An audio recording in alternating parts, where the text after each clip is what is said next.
आती हूं कि मौसम खराब होने की वजह से मैं वहां आपके बीच उपस्थित नहीं हो सका। कोहरे की वजह से वहां हेलीकॉप्टर उतरने की स्थिति नहीं थी, इसलिए मैं आपको टेलीफोन के माध्यम से संबोधित कर रहा हूं। मुझे ये भी जानकारी मिली है कि रैली स्थल पर पहुंचते समय खराब मौसम की वजह से भाजपा परिवार के कुछ कार्यकर्ता रेल हादसे का शिकार हो गए हैं। जिन बीजेपी कार्यकर्ताओं की दुखद मृत्यु हुई है, उनके परिवारों के प्रति मेरी संवेदनाएं हैं। जो लोग इस हादसे में घायल हुए हैं, मैं उनके जल्द स्वस्थ होने की कामना करता हूं। दुख की इस घड़ी में हम सभी पीड़ित परिवारों के साथ हैं। साथियों, हमारी सरकार का निरंतर प्रयास है कि पश्चिम बंगाल के उन हिस्सों को भी आधुनिक कनेक्टिविटी मिले जो लंबे समय तक वंचित रहे हैं। बराजगुली से कृष्णानगर तक 4 लेन बनने से नॉर्थ 24 परगना, नदिया, कृष्णानगर और अन्य क्षेत्रों के लोगों को बहुत लाभ होगा। इससे कोलकाता से सिलीगुड़ी की यात्रा का समय करीब 2 घंटे तक कम हो गया है। आज बारासात से बराजगुली तक भी 4 लेन सड़क पर काम शुरू हुआ है। इन दोनों ही प्रोजेक्ट से इस पूरे क्षेत्र में आर्थिक गतिविधियों और पर्यटन का विस्तार होगा। साथियों, नदिया वो भूमि है जहां प्रेम, करुणा और भक्ति का जीवंत स्वरूप श्री चैतन्य महाप्रभु प्रकट हुए। नदिया के गांव गांव में, गंगा के तट तट पर जब हरिनाम संकीर्तन की गूंज उठती थी, तो वह केवल भक्ति नहीं होती, वह सामाजिक एकता का आह्वान होती थी। हरिनाम दिए जोगोत माताले, अमार एकला निताई। यह भावना आज भी यहाँ की मिट्टी में, यहाँ के हवा पानी में और यहाँ के जनमन में जीवित है। साथियों, समाज कल्याण के इस भाव को हमारे मतुआ समाज ने भी हमेशा आगे बढ़ाया है। श्री हरिचांद ठाकुर ने हमें कर्म का मर्म दिखाया। श्री गुरुचांद ठाकुर ने कलम थमाई और बोरोमा ने अपना मातृत्व बरसाया। इन सभी महान संतानों को भी मैं नमन करता हूं। साथियों, बंगाल ने, बांग्ला भाषा ने भारत के इतिहास, भारत की संस्कृति को निरंतर समृद्ध किया है। वंदे मातरम ऐसा ही एक श्रेष्ठ योगदान है। वंदे मातरम के 150 वर्ष पूरे होने का उत्सव पूरा देश मना रहा है। हाल में ही भारत की संसद ने वंदे मातरम का गौरवगान किया। पश्चिम बंगाल की यह धरती वंदे मातरम के अमर गान की भूमि है। इस धरती ने बंकिम बाबू जैसा महान ऋषि देश को दिया। ऋषि बंकिम बाबू ने गुलाम भारत में वंदे मातरम के जरिए नई चेतना पैदा की। साथियों, वंदे मातरम 19वीं सदी में गुलामी से मुक्ति का मंत्र बना। 21वीं सदी में वंदे मातरम को हमें राष्ट्र निर्माण का मंत्र बनाना है। अब वंदे मातरम को हमें विकसित भारत की प्रेरणा बनाना है। इस गीत से हमें विकसित पश्चिम बंगाल की चेतना जगानी है। साथियों, वंदे मातरम की पावन भावना ही पश्चिम बंगाल के लिए बीजेपी का रोडमैप है।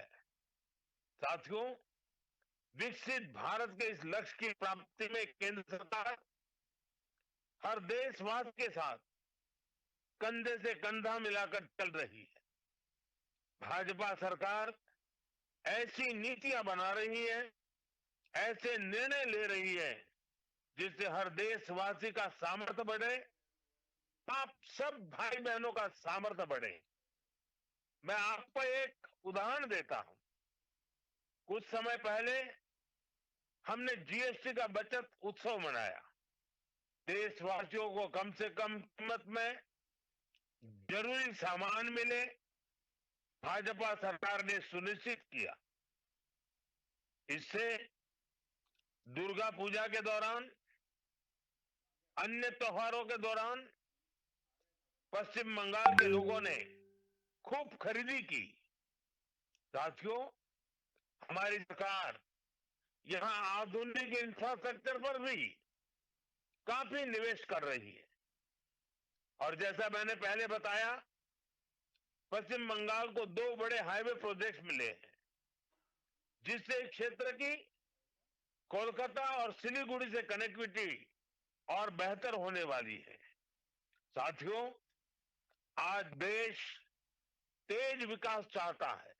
आपने देखा है, पिछले महीने ही बिहार ने विकास के लिए फिर से एनडीए सरकार को प्रचंड जनादेश दिया है। बिहार में भाजपा एनडीए की प्रचंड विजय के बाद मैंने एक बात कही थी।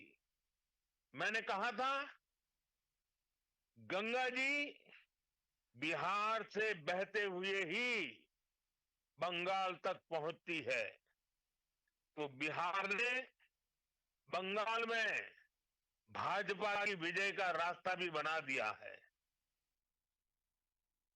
बिहार ने जंगल राज को एक सूत्र से, एक स्वर से नकार दिया है। 20 साल बाद भी भाजपा एनडीए को पहले से भी अधिक सीटें दी है। अब पश्चिम बंगाल में जो महाजंगल राज चल रहा है, उससे हमें मुक्ति पानी है। और इसलिए पश्चिम बंगाल कह रहा है, पश्चिम बंगाल का बच्चा बच्चा कह रहा है, पश्चिम बंगाल का हर गांव, हर शहर, हर गली, हर मोहल्ला कह रहा है, बाजते चाई बीजेपी ताई, बाजते चाई बीजेपी ताई। साथियों, मोदी आपके लिए बहुत कुछ करना चाहता है। पश्चिम बंगाल के विकास के लिए मोदी पूरी ताकत से अपने आप को समर्पित करके काम करना चाहता है। पश्चिम बंगाल के विकास के लिए न पैसे की कमी, न इरादों की और न योजनाओं की। लेकिन यहां ऐसी सरकार है जो सिर्फ कट और कमीशन में लगी रहती है। आज भी पश्चिम बंगाल में विकास से जुड़े हजारों करोड़ रुपए के प्रोजेक्ट्स अटके हुए हैं। मैं आज बंगाल की महान जनता जनार्दन के सामने अपनी पीड़ा रखना चाहता हूं और मैं हृदय की गहराई से कहना चाहता हूं, आप सबको ध्यान में रखते हुए कहना चाहता हूं और मैं साफ साफ करना चाहता हूं, टीएमसी को मोदी का विरोध करना है, करे, 100 बार करे, 1000 बार करे। टीएमसी को बीजेपी का विरोध करना है, जमकर करे, बार बार करे, पूरी ताकत से करे। लेकिन बंगाल के मेरे भाइयों बहनों, मैं ये समझ नहीं पा रहा हूं कि पश्चिम बंगाल के विकास को क्यों रोका जा रहा है। और इसलिए मैं बार बार कहता हूं कि मोदी का विरोध भले करें, लेकिन बंगाल की जनता को दुखी न करे, उनको उनके अधिकारों से वंचित न करे, उनके सपनों को चूर चूर करने का पाप न करे। और इसलिए मैं पश्चिम बंगाल की प्रबुद्ध जनता से हाथ जोड़कर आग्रह कर रहा हूं, अब बीजेपी को मौका देकर देखिए। एक बार यहां बीजेपी की डबल इंजन सरकार बनाकर देखिए। देखिए हम कितनी तेजी से बंगाल का विकास करते हैं। साथियों, बीजेपी के ईमानदार प्रयास के बीच आपको टीएमसी की साजिशों से भी, उनके कारनामों से भी सावधान रहना होगा। टीएमसी घुसपैठियों को बचाने के लिए पूरा जोर लगा रही है। बीजेपी जब घुसपैठियों का सवाल उठाती है तो टीएमसी के नेता हमें गालियां देते हैं। मैंने अभी सोशल मीडिया में देखा, कुछ जगह पर कुछ लोगों ने बोर्ड लगाया है, गो बैक मोदी। अच्छा होता बंगाल की हर गली में, हर खंबे पर यह लिखा जाता कि गो बैक घुसपैठिए, गो बैक घुसपैठिए। लेकिन दुर्भाग्य देखिए, गो बैक मोदी के लिए बंगाल की जनता के विरोधी नारे लगा रहे हैं, लेकिन गो बैक घुसपैठियों के लिए वे चुप हो जाते हैं।